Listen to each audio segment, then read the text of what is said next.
Hello and welcome back to lecture module 2 of the lecture series on literary theory and literary criticism. In the previous module, we are looking at some of the basic eco-critical concerns and how it engages with what its concerns are and what its premises are, and how it seeks to engage with literature, literary texts. And we discussed how perhaps for an eco-critical, when deploying an eco-critical approach, it's just a matter of approaching an already familiar text, a very familiar text, with a new alertness to the eco-critical dimension, a dimension which has perhaps not received the kind of environmental reading which was always present in the text but largely ignored. We will look at a couple of examples of how this is done, and we will look at a couple of literary pieces and see how an eco-critical engagement with these particular kinds of text can be achieved. For instance, let us start by looking at a short piece by Ralph W. Black, which is entitled "What We Talk About When We Talk About Eco-Criticism." This is an extended quote, so I will read it out for you. Not long ago, I saw King Lear again, Olivia's Lear. I marvelled as usual at Lear's deep rage and deeper sadness, and I cried as usual as he carried Cordelia's body across the stage at the end. But I was struck even more by the beginning. A map of the kingdom is unrolled. It is painted across the tanned sides of a small herd of royal deer. The old sovereign uses his sword to symbolically divide his domain among his daughters. The commodified landscape is sliced up and parcelled out to the highest rhetorical bidder. For a moment, I wonder about my understanding of the tragedy, about what hubristic act instigates Lear's fall, about the significance of the natural world in the play, the moments of clarity that all seems to take place outside, in a storm, on the moors, on the seashore. Unquote. Now, as you can understand, this is an eco-critical conscious reading of Shakespeare's famous play King Lear, where the storm that was originally seen as something that is symptomatic of King Lear's madness assumes new dimensions. It becomes a very real phenomenon, a very near natural phenomenon, and you also have references to repeated references to more further attention that is being detailed on the minor aspects of the play, which are largely ignored when the play originally takes place. The moments of clarity that all seems to take place outside, in the storm, on the moors, all these elements, all these features become prominent as you deploy an eco-critical approach to reading Shakespeare's King Lear. Now, such a reading adds to the issues the more traditional approaches to reading a play that is written by Shakespeare might have overlooked. Then these include issues such as the chopping up of the landscape according to a monarch's whim. What right does a king have? What right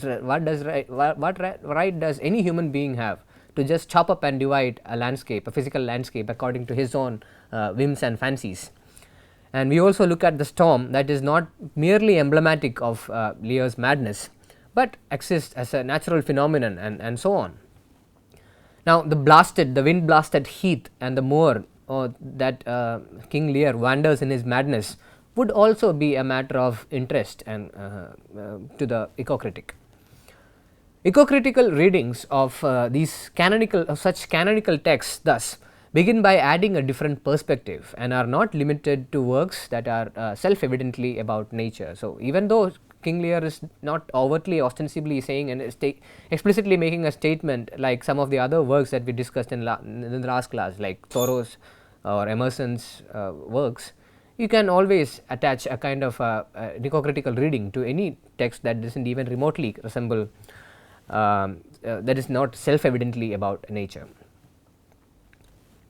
Now, a crucial strategy that is deployed seems to be the ability to switch critical attention from the inner to the outer, so that what had seemed to be merely the setting of a play or a story now occupies the central stage. It occupies the critical center.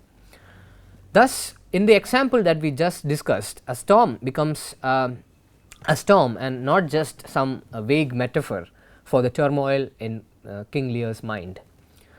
To cite another example, Let us take a story by Edgar Allan Poe. His well known story, The Fall of the House of Usher, relates the story of a person called Roderick Usher. And Usher is accompanied by his sister known as Madeline, and they both are seen as undergoing some kind of voluntary imprisonment in an ancient, isolated and crumbling house known as the House of Usher. Now, this house, we are told, stands right next to a very evil looking, a very sinister looking lake. We are also told that the sister suffers from a very strange disease, while Usher himself is a bit of a recluse. It's an introvert and a recluse who does not interact with his physical world or the social or his social world. Now, this famous story is usually understood and retold and read with a focus on the morbid psychology that rules over Usher, and on the strange way in which the narrator, there are three characters, there is a narrator, there is Madeline and there is Usher, and on the strange way in which the narrator's arrival triggers Madeline's decline, mental decline.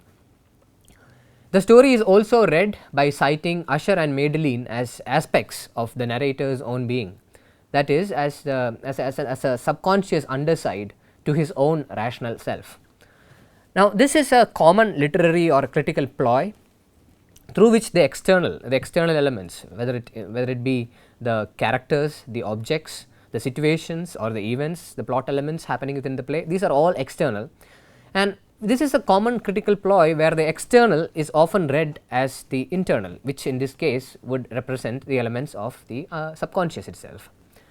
However, in contrast, an eco-centered reading focuses on the outside, on the house and its environment, rather than the inside, which is to say on the owner of the house and his own morbid psychology. Now, an eco-centered reading also uses ideas of energy, entropy and symbiosis.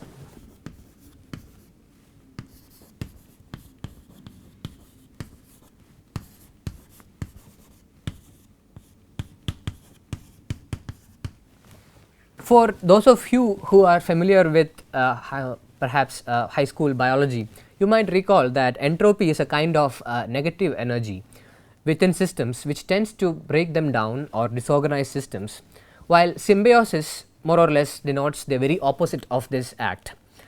Symbiosis denotes mutually sustaining coexisting systems. We have heard of symbiotic relationships between plants and animals, and between animals and so on. Thus, read in this light, we can see that the house in the House of Usher exists as an isolated entropic system which has no symbiotic connections with its physical world, with its physical surroundings at all, which has no connections with the broader biosphere.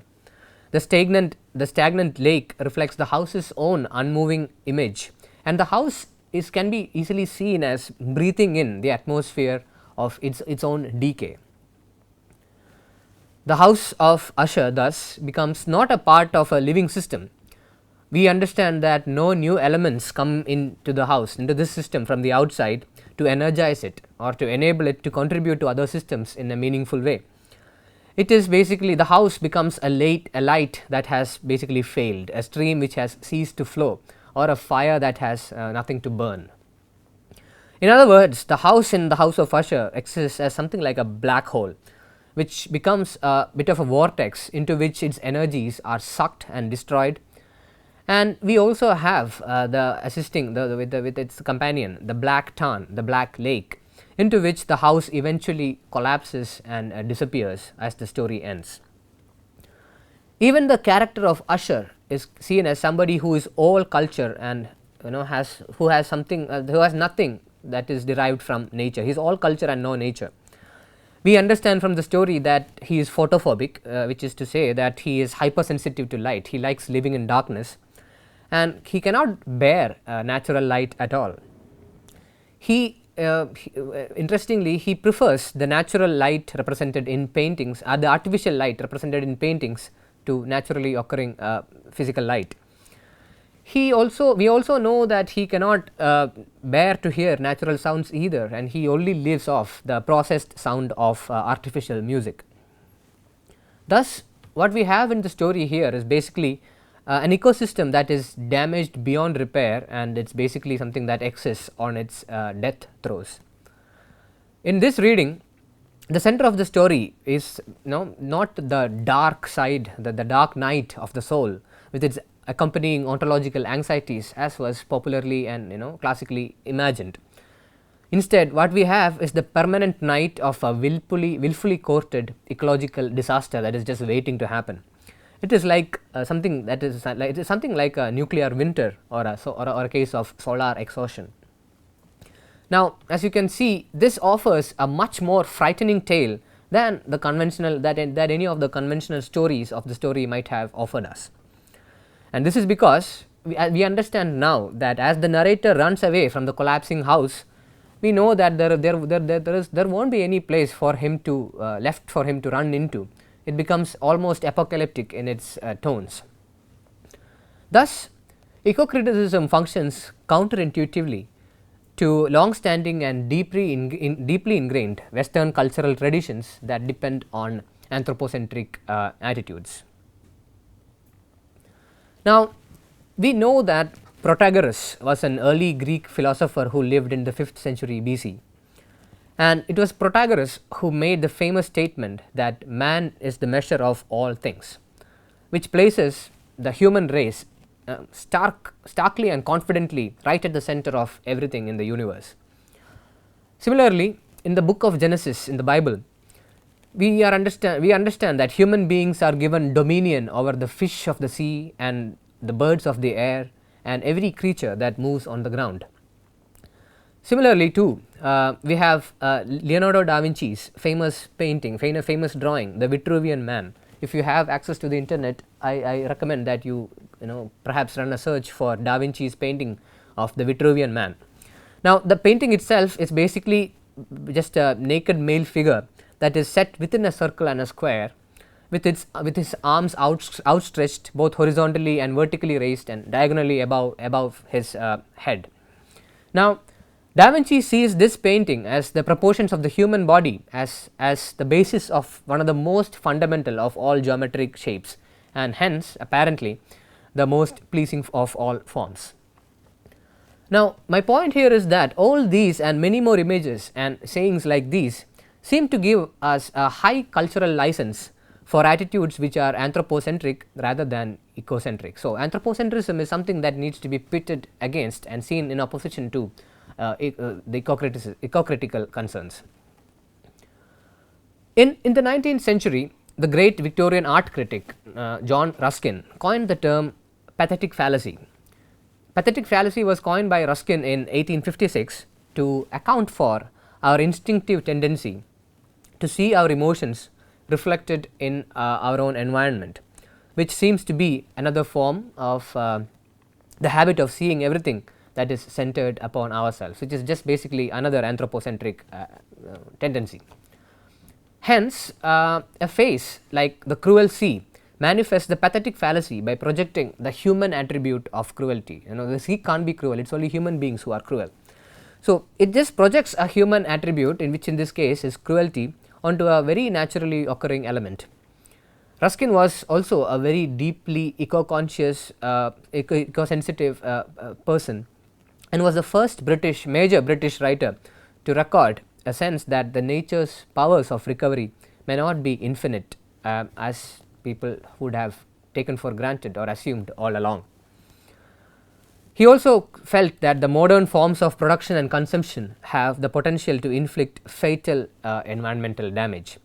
In his lectures, he often expressed his deep anxiety that the atmosphere was being permanently and irrevocably damaged by forces such as industrial pollution and so on.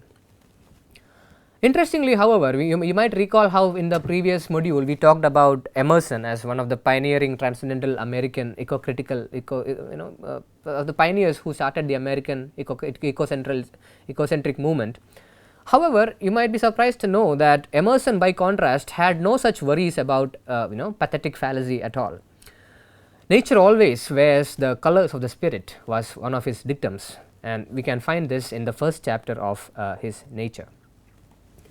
And with this, we can now go back to the fundamental distinction between the eco-critical approaches of the United Kingdom and that of the USA that we discussed earlier, in the first module of this lecture series.